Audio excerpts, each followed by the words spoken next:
Hey, what's up, nerds? It is Paul at Radio Free Hammer Hall, and we're going to take a little bit of a tour today, going off in a little bit of a direction, revisiting something that I haven't seen in many, many days.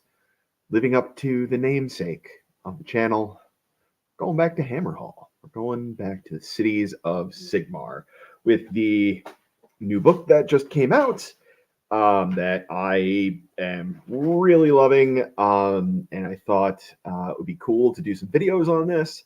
So, thought I would start with the newest allegiance ability mechanic that we have in this book, the order system,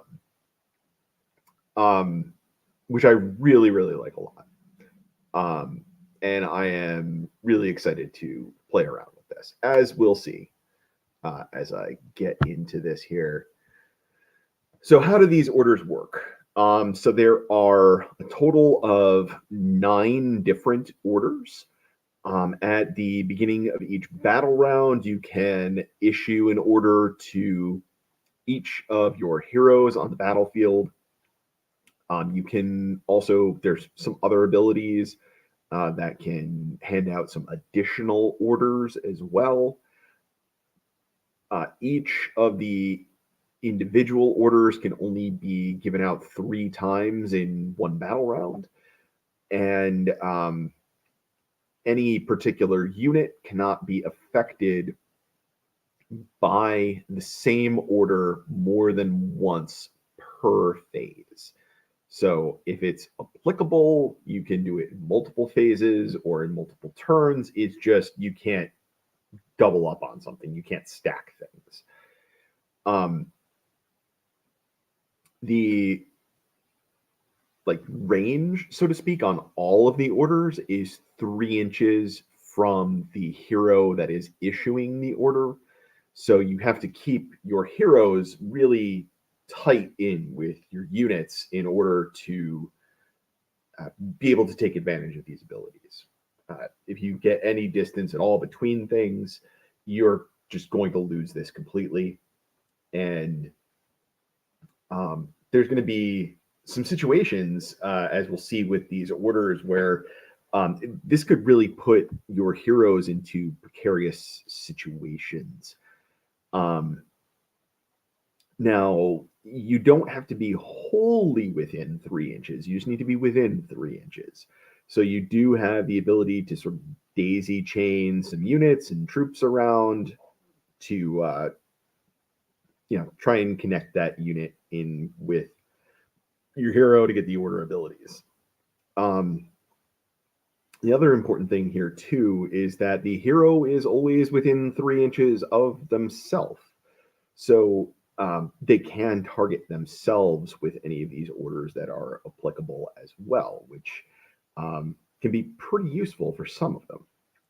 So these orders, they are broken out by the different racial groups within Cities of Sigmar.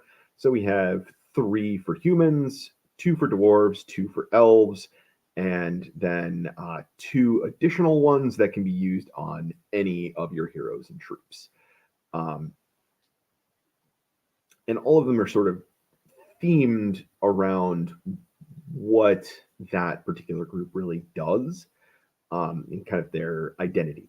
So it plays very thematically and also synergizes well with what those units really do. So as far as like verisimilitude, it works well, and as far as synergizing within the game, it works well. So let's get to it. So our 2 universal orders, these are orders that can just be given to any of your heroes and then be issued to any applicable units in your army. Our first one is advance in formation.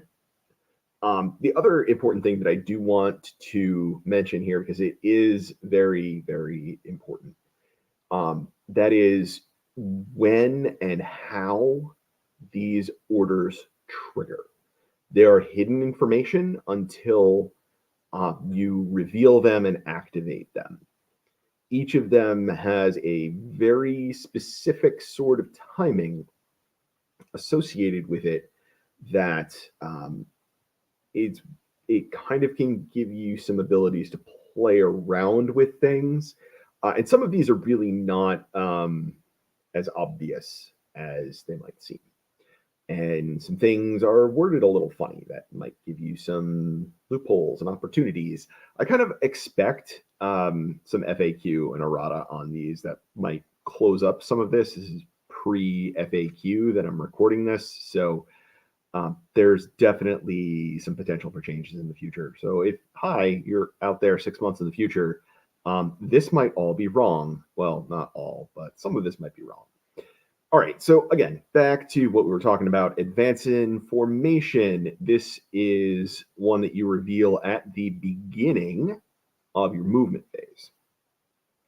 So before you start to make moves with any of your troops, you need to reveal this, and it will trigger the ability.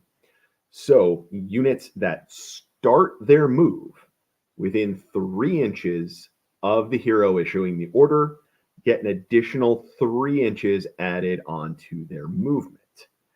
In addition, if they are Castellite units, they can establish a fortified position at the end of the phase, even if they moved in that phase. So that is very good. It's going to allow your, the most important specific thing is going to allow your Fusiliers to step up, like on the first turn, and still keep their extended shooting range and better shooting profile for the first turn. So that is going to be really powerful. The other thing here is just the way the ordering and triggering of this happens. So your troops are checking for this bonus when they make a move. So it's not saying that you're revealing at the start of the phase and then all of the troops within 3 inches of the hero at the start of the phase get plus 3 inches to their movement. It's when that unit goes to begin its movement if it's within 3 inches of the hero. Weird technicality, right? So here's what that means you can actually do with this. You can have your hero start out the movement phase next to one unit. That unit can move and get the 3-inch bonus, and if applicable, can establish a fortified position at the end of the turn. Step 2, that hero can then move over next to another unit, and now that second unit can make a move afterward now that they're within 3 inches of that hero. Now they can move and they still get that additional 3-inch move buff. So that is pretty powerful and allows for some tricky plays. Really, the other nice thing in here is that your hero doesn't necessarily need to start off the movement phase right next to the units that you want to extend the movement range of. You can move into position and then have those troops advance beyond that. So really useful and versatile. I really like that a lot. I think this is going to be one of just the most common things that we see used in this army. Movement really is the thing that wins games more than pretty much anything else. So this book really has a lot of potential to be very, very mobile. And that would be something that I would probably explore in a future video a bit more as well, because there's some crazy fun stuff that we could do. Anyway, up next, another very tricky one that I'm not sure is going to survive errata, Countercharge. So this one you reveal at the end of the enemy charge phase. So one of your units that is within 3 inches of the hero may make a charge move at the end of the enemy charge phase.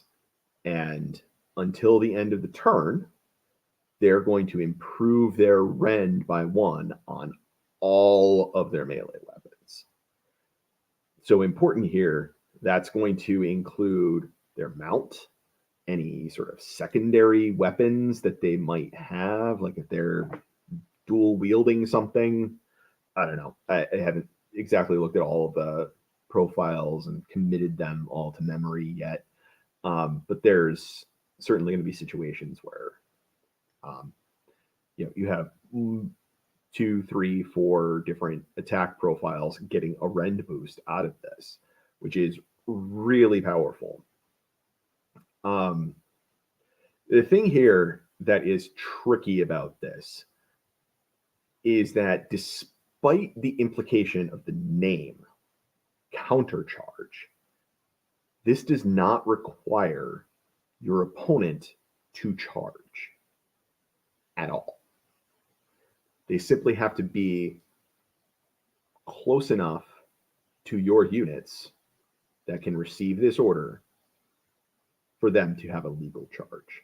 So typically it's going to be your opponent just finishes a move within 12 inches of one of your units that could get this order, and you can just make a charge move. So,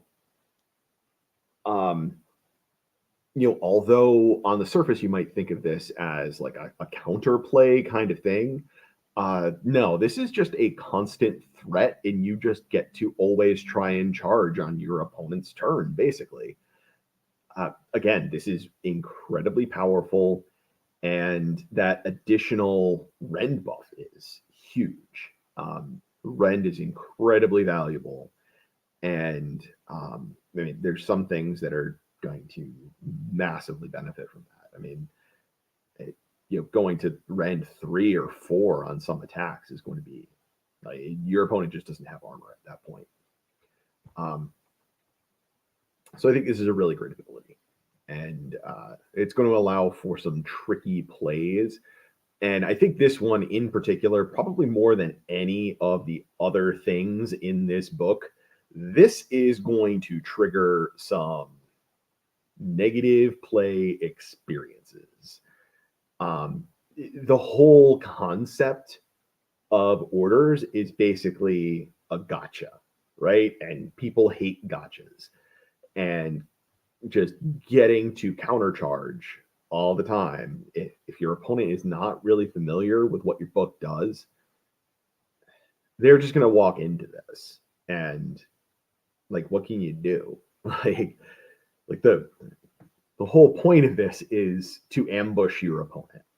So, I don't know. I don't even really know how you would necessarily navigate this in a friendly game. Because that once you flip up that order and let your opponent know that that's what you're doing, it completely changes the dynamic of their decision making. So it's really hard to unwind that. All right, moving on to our human orders. So these can only be issued by a human hero and received by a human unit.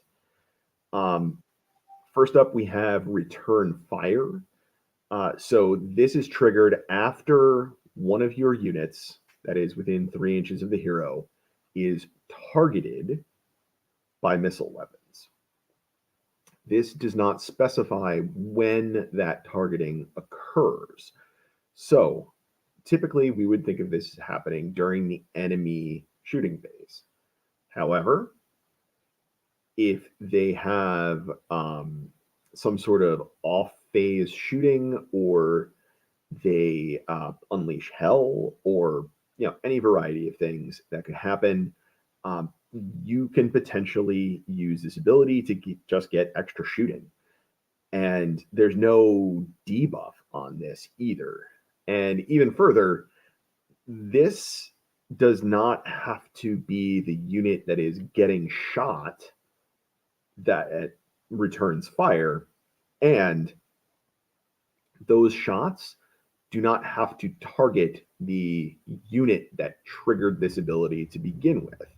So you can have your opponent shoot one of your units, have a unit next to it that returns fire, and then he goes and hits a different uninvolved unit in your opponent's army with its shooting attacks. So this is like, again, this is another one that's potentially going to create some feel bads, especially with the kind of range that Fusiliers have. They can really reach out and touch somebody. So you don't want to shoot them or anything near them. Because it's just going to let your opponent just have a free round of shooting. Now, one thing that I did look up about this that I wasn't sure about, and it does not work. So I want people to understand that it does not work. If this happens in your opponent's shooting phase, you cannot all-out attack. If for some reason it happens in your own shooting phase, you can all-out attack.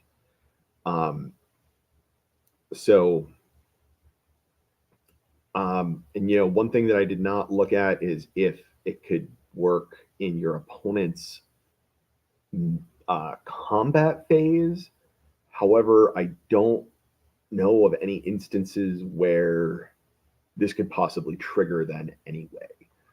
All right. So next up, we have suppressing fire. This is another one that is targeting your shooting units. So you reveal it at the start of your shooting phase, and the unit that you're giving the order to, if it slays any models in the enemy unit that it is shooting at the end of combat, you're going to roll 2d6 and add the number of models slain that turn from shooting. And if that is greater than that unit's bravery, that unit will strike last in combat that turn. So I think this is really powerful. Making people strike last is always really good. And I think it also really has nice flavor too. This is just this is a thing that you shoot at somebody and like they're taking cover, and it just kind of makes sense. Good verisimilitude on this.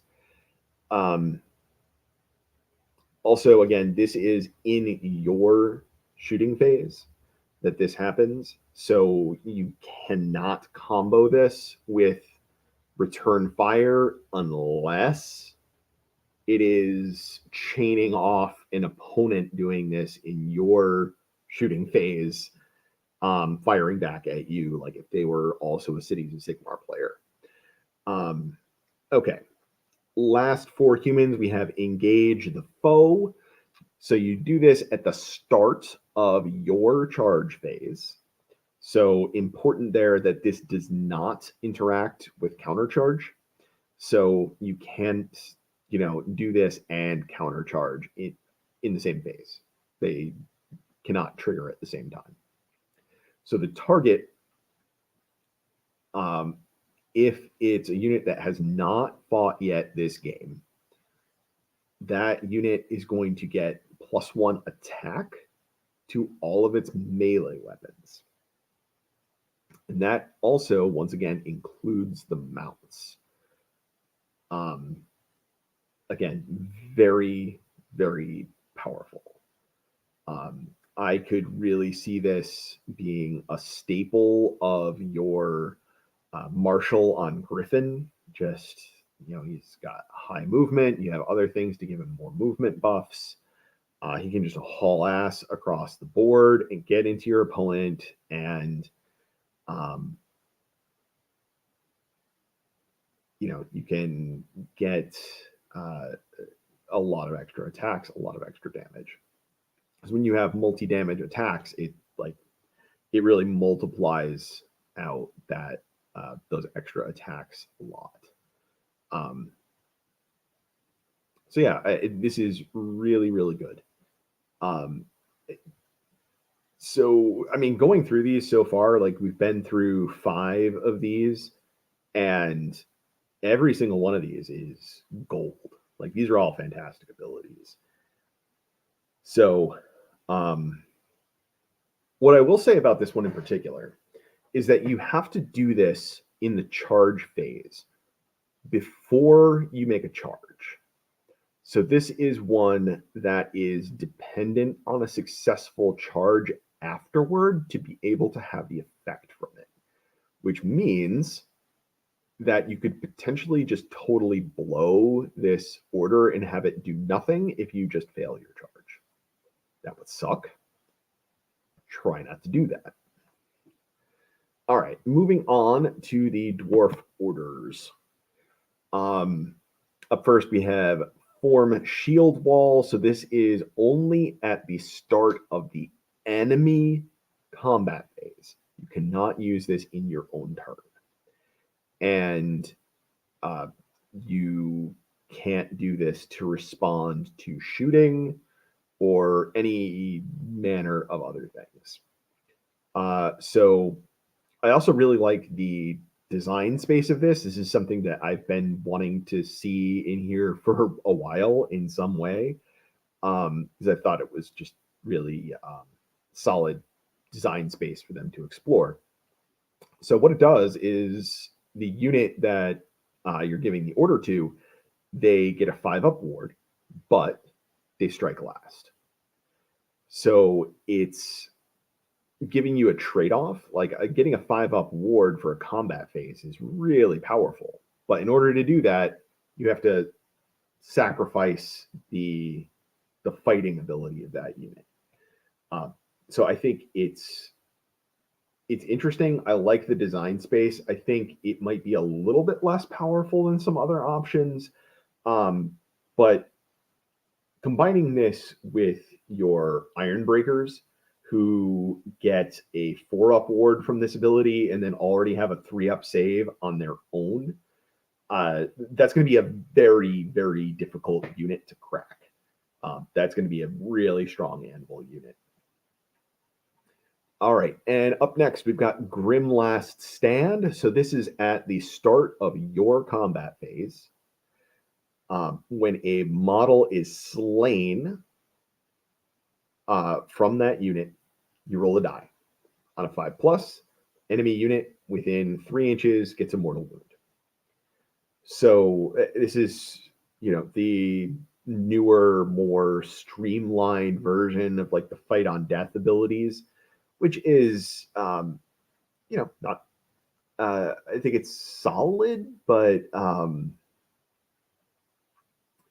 I think the thing with your dwarves for the most part is that they're pretty tanky and durable. So it seems like it's going to be a challenge for them to take full effect of this, because the point is that they're not going to die. And you can't combine this with Form Shield Wall. So because one is in your combat phase and one is in the enemy combat phase. So it's kind of a nombo, and this one creates this weird situation where you could really just be totally telegraphing to your opponent, like accidentally, what an order is on your hero. Like if you're in the bottom of the turn and it's your enemy turn, and you've got an order hanging out on a unit, well, they know that it's either going to be Form Shield Wall or counter charge. And if they have not charged you, like if you're, if it's a unit that's not really going to be like threatening, like you pretty much know that it's going to be a shield wall. So I don't know. I think this one telegraphs a little too much. This also really, both of these require your unit to be in combat.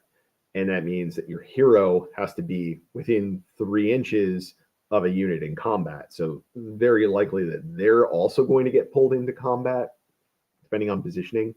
So you're going to want to be mindful of how you're positioning your units to protect your hero, because once you lose your heroes, you lose the ability to issue orders as well.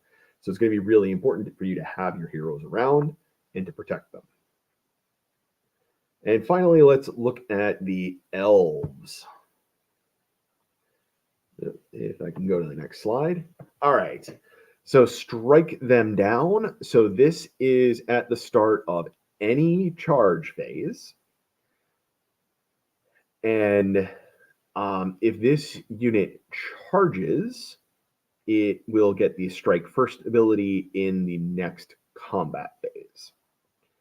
So you can actually combo this with countercharge. Since it's in any charge phase, you can flip this up at the beginning of the charge phase and then countercharge afterwards. You complete the charge, you get to strike first in your opponent's turn in a combat that they were probably not banking on. So again, this is one that has to be before the charge is made, so it's one that you can just kind of blow if you fail that charge. But it's certainly, I think, solid. Being able to fight first or forcing your opponent to fight last those are definitely really good abilities. Yeah, that's one of those things that being able to kind of chain activations is very strong. That's one of the things that Iron Jaws is really good at. And then you have like units in the elves, like executioners, that are, they're going to benefit a lot from being able to get this strike first in there. And then our last order is Swift Disengage. So this plays at the end of any combat phase. So that unit, if it's within 3 inches of an enemy unit, can make a retreat move at the end of the combat phase. The tricky part about this is that this has to be issued by a hero that is next to that unit already in the combat phase. So it's going to be kind of tricky to actually be able to successfully use this. The other important note here is on timing, that the end of phase piece of the combat phase is going to happen after the strike last abilities. So if for some reason your enemy unit is striking last, you're not going to have any way to, even with Swift Disengage, to avoid being in combat, like in that turn, to avoid getting attacks thrown at you. So it might be a little bit of a challenge to use this successfully. This is one of the ones that is going to come up with some crazy, crafty things that people are going to do, because this is, someone might charge and then from there, like, use that as like an extra move. Like you charge to get movement, and then you Swift Disengage off afterward to go jump on an objective that was like way away from where you started. You could also, again, combo this up with your countercharge to kind of go and like pin an opponent's unit somewhere and then jump off to an objective.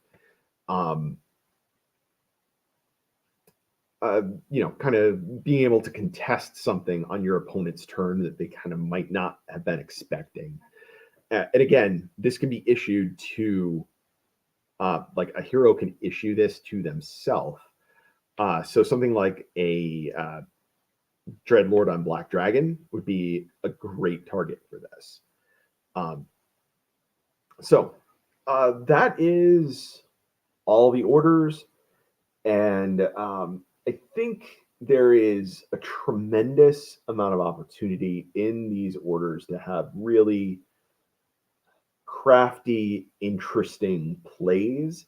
It gives you a lot of options. I like the hidden information game that you're playing. There's, This whole book is like Johnny Paradise. I'm a huge fan of it.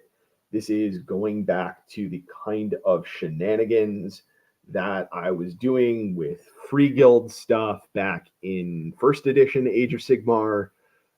This is it. It's back to just shenanigans the army, and I am here for it. I really like this a lot. I didn't think that I was going to give two shits about this new book. I expected to put my Cities of Sigmar up on a shelf and to have it collect dust. But here I am now reading this book and getting excited about it and figuring out how to rebase what I have and figure out some model substitutions to be able to rock and roll with this army without having to pick up anything new. I think the orders are really going to lend themselves to wanting to have more heroes in a list. And the low price point on many of your heroes, I think, is really going to make that a viable thing to do. This is just so valuable, like having like each hero that you add into your list is like adding up to 5 more orders over the course of the game. And for myself, kind of like thinking back, trying to think of like how do we value that, right? Like this is going to be very comparable to what a command ability does. So it's effectively like worth a command point. Now, if we all remember back to second edition Age of Sigmar, you could buy an additional command point in your list for 50 points.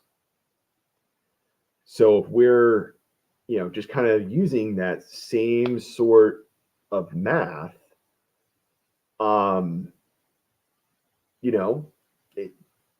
like adding a hero into your list is adding like 250 points worth of command points.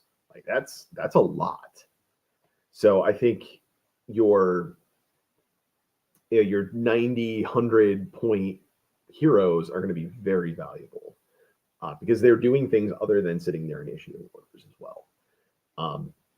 The ones that are fragile are going to be tricky to do the abilities that are going to involve being closer into combat. I think your dark elves are really going to be the ones that have a challenge with that, because the hero that you're most likely going to run is probably a sorceress on foot, maybe a Black Arc Fleet Master, and they are fragile. So it's going to be tough because both of those abilities really are going to be drawing you into be close to combat. Well, maybe not so much with strike them down, but swift disengage is definitely like it's going to be hard to get swift disengage off for a variety of reasons. I think probably having a fragile hero that is trying to issue the order and being in the right situation at the right time, having the hero next to the unit that you want to disengage, or just have the hero be the one that you want to disengage, having a thing that is like valuable to do with it. I think this is probably like the most corner case one of all of the orders. But when it's going to be good, it is going to be like, game winning good. So I'm excited. I love this. So yeah, I think I'm going to leave it there for now. Hopefully this has been fun and educational for people, and I'll see you all later.